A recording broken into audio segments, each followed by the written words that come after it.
Hello, જાગુસ kitchen જર્નીમાં આપ સૌનું સ્વાગત છે. ફ્રેન્ડ્સ, તમે લોકોએ નૂડલ્સ ખૂબ જ ખાધા હશે અને ઘણી વખત ઘરે પણ બનાવ્યા હશે, પણ આજે આપણે એક સરસ મજાના અને એકદમ હેલ્ધી, ટેસ્ટી અને ટેંગી એવા રાઈસ નૂડલ્સ રેડી કરવાના છે. તો આપણે ચાલો શરૂ કરીએ.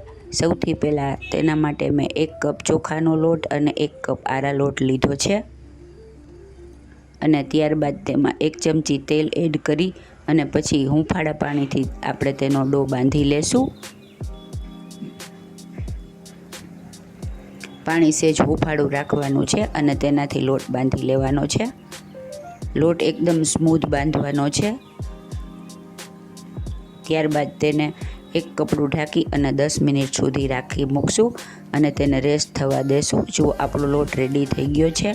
હવે આપણે તેને કપડાથી ઢાંકી અને 10 મિનિટ માટે રેસ્ટ થવા મૂકી દઈશું. ફ્રેન્ડ્સ, આ નૂડલ્સ એટલા સુપર ટેસ્ટી, એટલા સુપર યમી લાગે છે ને કે હું તમને શું કહું. અને ઘરે જ બનાવેલા અને ચોખાના લોટથી બનાવેલા છે તો હેલ્ધી તો ખરા જ. એકવાર તમે બનાવશો ને તો વારંવાર આ જ નૂડલ્સ બનાવશો, એની મારી ગેરંટી. જો આપણો લોટ સરસ સ્મૂથ થઈને રેડી છે.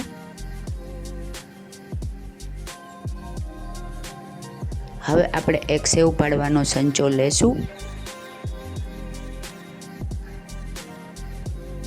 અને તેમાં આપણે જે ગાંઠિયાની બ્લેડ આવે છે ને તે રાખીશું. તીખા ગાંઠિયા આપણે જે બ્લેડથી પાડીએ ને, એટલે કે મોટા કાણાવાળી બ્લેડ રાખવાની છે, તે રાખી દઈશું અને ત્યાર પછી તેમાં ડોને ભરી અને આપણે સંચો બંધ કરી દઈશું. ફ્રેન્ડ્સ, આ નૂડલ્સ તમે એકવાર બનાવી લીધા ને તો તમને તો મજા જ પડી જશે, પણ બાળકોને એટલી જ મજા પડી જશે અને આપણને આપણા બાળકોને હેલ્ધી ખવડાવ્યાનો આનંદ પણ થશે. હવે આપણે એક ચારણી લેશું. ચારણીને મેં પહેલાં તેલથી ગ્રીસ કરી લીધેલી છે. તેમાં આપણે નૂડલ્સને આવી રીતે ગાંઠિયા પાડતા હોય તેવી રીતે પાડી લેશું. ફ્રેન્ડ્સ, તમારે ઝીણા નૂડલ્સ કરવા હોય તો તમે ઝીણા કાણાવાળી બ્લેડ પણ લઈ શકો છો, પણ આ જે માપ છે તે એકદમ પરફેક્ટ છે. જે બજારમાં મળે છે તેવા જ નૂડલ્સ આનાથી રેડી થશે. જો આપણા નૂડલ્સ પડી ગયા છે. હવે મેં એક તપેલામાં પાણી પહેલાંથી જ મૂકી દીધું છે. તેના ઉપર આપણે આ ચારણી મૂકી દઈશું અને ત્યારબાદ તેને ઢાંકણથી ઢાંકી ફાસ્ટ ગેસે 10 મિનિટ સુધી ચડવા દેશું. 10 મિનિટ પછી જો આપણા નૂડલ્સ બફાઈ અને સરસ રેડી થઈ ગયા છે. હવે આપણે તેને નીચે લઈ અને એની ઉપર સહેજ તેલવાળો હાથ કરી દઈશું, જેથી તે એકબીજા સાથે ચીપકે નહીં. ત્યારબાદ એક પેનમાં 3 થી 4 ચમચી જેટલું તેલ ગરમ કરવા મૂકીશું અને તેમાં 5 ચમચી જેટલી હિંગ એડ કરીશું. હિંગ સરસ તતરી જાય એટલે 1 મોટી ચમચી આદુ લસણ મરચાંની પેસ્ટ એડ કરીશું. આમાં આદુ લસણ અને મરચાંની પેસ્ટ મેં બનાવીને રાખેલી છે તે એડ કરેલી છે. ફ્રેન્ડ્સ, તમે લસણ ના ખાતા હો તો સ્કીપ કરી શકો. હવે આપણે ગાજર, કેપ્સિકમ, કોબીજ અને ડુંગળી બધું અડધો કપ સમારીને લીધું છે તે લેશું. સૌથી પહેલાં ડુંગળી એડ કરીશું અને તેને થોડી ટ્રાન્સપેરન્ટ થાય ત્યાં સુધી સોતે કરીશું. ગેસની ફ્લેમ ફાસ્ટ રાખવાની છે, કેમ કે નૂડલ્સ હંમેશા ફાસ્ટ ગેસે જ ચડાવવાના હોય છે, કેમ કે તેમાં બધા વેજીટેબલ્સ થોડા અધકચરા એવા કડક ચડેલા હોય છે, એકદમ સાવ બફાઈ ગયેલા હોતા નથી. હવે આપણે તેમાં કોબીજ એડ કરીશું અને ગાજર એડ કરીશું. આ બધું સ્ટર ફ્રાય કરવાનું છે. એકદમ ફાસ્ટ ગેસે સ્ટર ફ્રાય કરતું જવાનું છે. કેપ્સિકમ થોડા સોફ્ટ હોય એટલે તેને પાછળથી નાખી અને તેને પણ પછી સ્ટર ફ્રાય કરી લેશું. ફ્રેન્ડ્સ, જો તમે મારી ચેનલ પર નવા હો તો મારી ચેનલને સબસ્ક્રાઈબ જરૂરથી કરજો અને બાજુમાં રહેલ ઘંટડી દબાવી દેજો, જેથી મારી અવનવી રેસીપીનું નોટિફિકેશન સૌથી પહેલાં તમને મળે. હવે આપણે તેમાં બાફેલા નૂડલ્સ એડ કરીશું.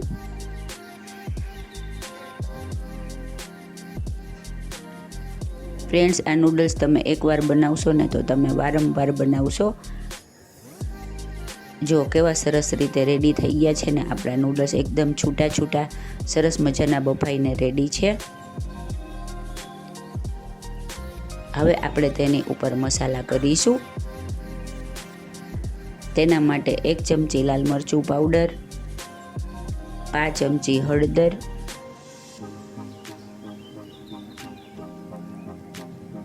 સ્વાદ મુજબ મીઠું અને 1 મોટી ચમચી આપણે આમાં નૂડલ્સનો રેડી મસાલો આવે છે તે એડ કરેલો છે. ત્યારબાદ 1 ચમચી સોયા સોસ, 1 ચમચી ગ્રીન ચીલી સોસ, 1 ચમચી રેડ ચીલી સોસ અને 2 ચમચી ટમેટો સોસ એડ કરીશું.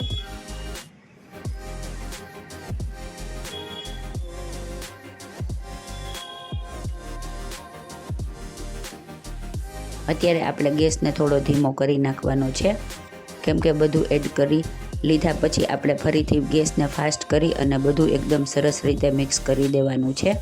ફ્રેન્ડ્સ, મારી પાસે થોડું નાનું વાસણ આવી ગયું હોવાથી નાનું પડે છે. તમારે આ નૂડલ્સ બનાવવા હોય ને ત્યારે વાસણ થોડુંક ઊંડું અને મોટું લેવું, જેથી નૂડલ્સ એકદમ સરસ રીતે વેજીટેબલ્સમાં મિક્સ થાય. હવે આપણે જો નૂડલ્સને આવી રીતે મિક્સ કરવાના છે, જેથી આપણા નૂડલ્સ ભાંગી ન જાય અને એકદમ આખા સરસ રહે. ફ્રેન્ડ્સ, બાળકોને તમે નૂડલ્સ આ એકવાર ખવડાવશો ને તો તે બહારના નૂડલ્સ ક્યારેય નહીં માગે અને આ એકદમ હેલ્ધી અને ટેસ્ટી નૂડલ્સ ખવડાવવાનો તમને પણ ખૂબ જ આનંદ થશે. હવે આપણે ઉપર કોથમીરથી એને ભભરાવી અને ફરીથી તેને ચલાવી મિક્સ કરી લેશું. ફ્રેન્ડ્સ, અત્યારે આપણે લીલી ડુંગળી આવતી નથી હોતી, ચોમાસાની સિઝન છે એટલે, નહીંતર આમાં લીલી ડુંગળી નાખો ને તો ખૂબ જ સરસ લાગે છે. હવે આપણે ગેસ બંધ કરી અને તેને એક સર્વિંગ પ્લેટમાં લઈ લેશું. જુઓ છે ને, એકદમ જોરદાર, જોતાં જ મોઢામાં પાણી આવી જાય એવા સુપર્બ અને એવા સુપર ટેસ્ટી, ટેંગી અને એકદમ સ્પાઇસી એવા આપણા રાઈસ નૂડલ્સ રેડી છે. ચોખાના લોટમાંથી પણ આવો સરસ નાસ્તો બને તો છે ને જોરદાર. હવે આપણે તેને કોથમીરથી ગાર્નિશ કરીશું. ફ્રેન્ડ્સ, આપણા સુપર ટેસ્ટી, સુપર સ્પાઇસી અને એકદમ ઝડપથી ફટાફટ બની જાય એવા રાઈસ નૂડલ્સ રેડી છે. એકવાર જો તમારી પાસે બધા વેજીટેબલ્સ કટ કરેલા હોય તો તમે 10 મિનિટમાં આ નૂડલ્સ રેડી કરી શકો છો. એકદમ ઝડપથી ચડી જાય છે, ચડતા પણ જરાય વાર નથી લાગતી. છે ને એકદમ જોરદાર. તો તમે પણ ચોક્કસથી ટ્રાય કરજો. ફ્રેન્ડ્સ, જો તમને મારી રેસીપી પસંદ આવી હોય તો મારી ચેનલને લાઇક, શેર, સબસ્ક્રાઈબ જરૂરથી કરજો. ધન્યવાદ.